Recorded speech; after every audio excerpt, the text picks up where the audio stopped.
নমস্কার বন্ধুরা, দ্য বংস রসুই ঘরে সবাইকে স্বাগত। সন্ধেবেলা চা কফির সাথে আমরা নানা রকম মুখরোচক স্ন্যাক্স খেয়েই থাকি। আজকে আমি সন্ধেবেলা চায়ের সাথে খাবার মতন একটা মুখরোচক স্ন্যাক্সের রেসিপি শেয়ার করছি, টমেটো ভুজিয়া। এই টমেটো ভুজিয়া সম্পূর্ণ মেশিন ছাড়া আজকে বাড়িতে বানাবো। আসুন দেখে নেওয়া যাক আমার আজকের এই ভিডিওটা। টমেটো ভুজিয়া বানানোর জন্য প্রথমেই একটা মিক্সিং জারে নিয়ে নিচ্ছি দুটো মিডিয়াম সাইজের টমেটোটা আমি ছোট টুকরো করে কেটে নিয়েছি, এতে করে পেস্টটা করতে সুবিধে হবে। দিয়ে দিচ্ছি দুটো কাঁচা লঙ্কা, ঝালটা যে যেমন পছন্দ করেন সেই রকম দিতে পারেন। এবার মিক্সিং জারের ঢাকনা বন্ধ করে এটার একটা মিহি পেস্ট তৈরি করব। কোনো রকম জলের ব্যবহার কিন্তু করার একেবারেই প্রয়োজন নেই। দেখুন, এটার একটা পেস্ট তৈরি করে নিয়েছি। এবার এটা আমি সাইডে সরিয়ে রাখছি, চলে যাব নেক্সট স্টেপে। একটা মিক্সিং বোল নিয়ে নিলাম, এর মধ্যে নিয়ে নিচ্ছি একটা বড় ছাঁকুনি। এর মধ্যেই নিয়ে নেব মেজারিং কাপের 2 কাপ পরিমাণ বেসন। মেজারিং কাপ যদি না থাকে অসুবিধা নেই, যে কোনো কাপ, বাটি বা গ্লাস মেপে নিতে পারেন। এবার নিয়ে নিচ্ছি 2 টেবিল চামচ চালের গুঁড়ো, যে কোনো চালের গুঁড়ো ব্যবহার করতে পারেন। চালের গুঁড়ো ব্যবহার করলে এই ভুজিয়াগুলো ভীষণই মুচমুচে হয়। দিয়ে দিচ্ছি হাফ চা চামচ হলুদ গুঁড়ো, আর দিয়ে দিচ্ছি কাশ্মীরি লাল লঙ্কার গুঁড়ো হাফ চা চামচ। এটা ঝালের জন্য কিন্তু একেবারেই নয়, এটা রঙের জন্য ব্যবহার করলাম। ঝালের জন্য আমি কাঁচা লঙ্কা বেটে নিয়েছি। হাফ চা চামচ গোলমরিচ গুঁড়ো দিয়ে দিলাম, আর দিয়ে দিচ্ছি হাফ চা চামচ হিং দেওয়াটা অপশনাল, তবে হিং দিলে স্বাদ এবং গন্ধ দুটোই কিন্তু ভীষণ ভালো হয়। দিয়ে দিচ্ছি হাফ চা চামচ আজওয়ান বা জোয়ান। এবার দিয়ে দেব লবণ। এখানে আমি হাফ চা চামচ মতন লবণ দিচ্ছি, তবে আপনারা লবণটা অবশ্যই নিজেদের স্বাদ মতন কম বা বেশি করতে পারেন। এবার এই শুকনো উপকরণগুলো ভালো করে মিশিয়ে নিচ্ছি, আর তারপরে চেলে নেব। বেসনটা সবসময় চেলে নেওয়াই উচিত। দেখুন, বেসন আমি চেলে নিলাম, এই বড় দানাগুলো আমি ফেলে দেব। এবার আমি আবারও ওই ছাঁকনিটাই নিয়ে নিচ্ছি, আর এই ছাঁকনির মধ্যেই নিয়ে নিচ্ছি আগে থেকেই করে রাখা টমেটোর পেস্ট। টমেটোর এই পেস্টটা ভালো করে ছাঁকনিতে আমি এইভাবে ছেঁকে নিচ্ছি, কারণ মিক্সিং জারে যতই আমরা পেস্ট করি না কেন একদম মিহি পেস্ট কিন্তু হবে না। দেখুন, এই বড় দানাগুলো রয়ে গেল, আর এইগুলো ফেলে দেব। দেখুন, টমেটো পিউরিটা নিয়ে নিলাম। এবার কোনো রকম জলের ব্যবহার কিন্তু প্রথমেই করছি না, হাত দিয়েই ভালো করে টমেটো পিউরির সাথে এই শুকনো উপকরণগুলো মাখিয়ে নেব। জল যদি প্রয়োজন পড়ে সবশেষে 1 বা 2 চা চামচ দেওয়া যেতে পারে, তবে আমার মনে হচ্ছে জলের কোনো এখানে প্রয়োজন নেই। দেখুন, জল ছাড়াই কিন্তু আমার বেসনের এই ডোটা মাখা হয়ে গেল।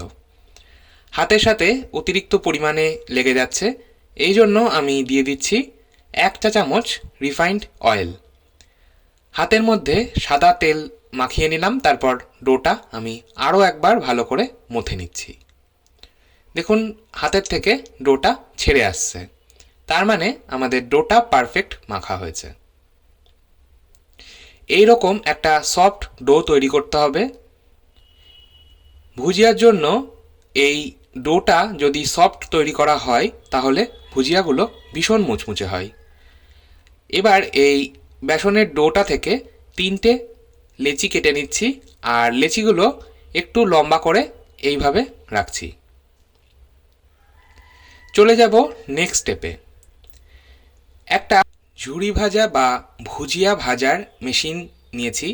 দেখুন, এই মেশিন আজকে আমি ব্যবহার করব না, কারণ মেশিন সবার কাছে থাকে না।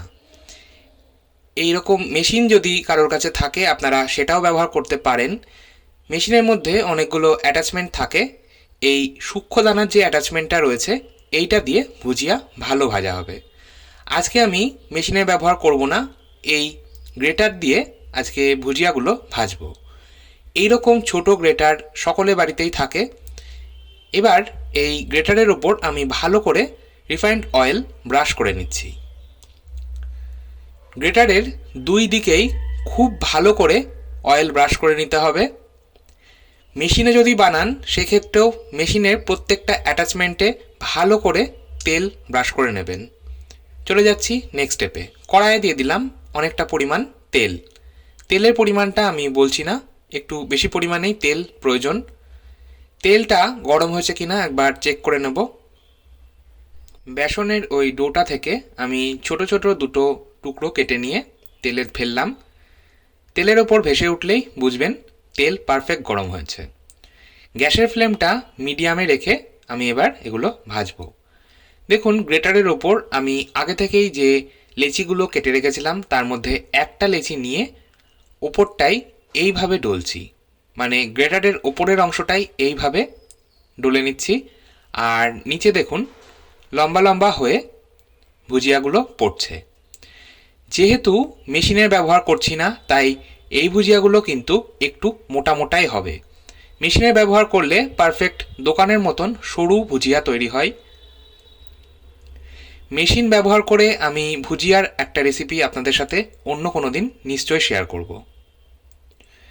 এইগুলো বেশি নাড়াচাড়া করতে যাবেন না, ভীষণই নরম থাকে। ভাজা হলে আস্তে আস্তে এটা তেলের ওপর ভেসে উঠবে। গ্যাসের ফ্লেমটা অবশ্যই মিডিয়ামে রেখে এই ভুজিয়াগুলো ফ্রাই করবেন। হাই ফ্লেমে করলে দ্রুত পুড়ে যাবে। দেখুন ভুজিয়াগুলো ফ্রাই করা হয়ে গেছে। ভুজিয়াগুলো তেলের ওপর ভেসে উঠবে আর একটু শক্ত হয়ে যাবে, তখনই বুঝবেন ভুজিয়াটা পারফেক্টভাবে ফ্রাই করা হয়েছে। তেল থেকে ছেঁকে আমি একটা কিচেন টিস্যুর ওপর তুলে নিচ্ছি। এতে করে এক্সট্রা অয়েলটা সোক হয়ে যাবে কিচেন টিস্যুতে। এইভাবে আমি নেক্সট ব্যাচটাও ভেজে নেব। সমস্ত ভুজিয়া ভেজে নেওয়া হয়ে গেল। ওপর থেকে আমি সামান্য বিট লবণ বা ব্ল্যাক সল্ট মাখিয়ে সার্ভ করব। এই ভুজিয়া আপনারা স্টোর করতে পারেন, সম্পূর্ণ ঠান্ডা হওয়ার পর কোনো এয়ারটাইট কন্টেনারে স্টোর করতে পারেন। 1 থেকে 1.5 মাস একদম ভালো থাকবে। আমার ভিডিওটা ভালো লাগলে একটা লাইক দেওয়ার অনুরোধ রইল। আর আমার ভিডিও সবার আগে আপনার কাছে পৌঁছতে চ্যানেলটা সাবস্ক্রাইব করে পাশে থাকা বেল আইকনটা প্রেস করে দিন। আবার চলে আসবো নতুন কোনো ভিডিও নিয়ে। আজকের মতো এই পর্যন্তই। ভালো থাকুন, সুস্থ থাকুন, ধন্যবাদ।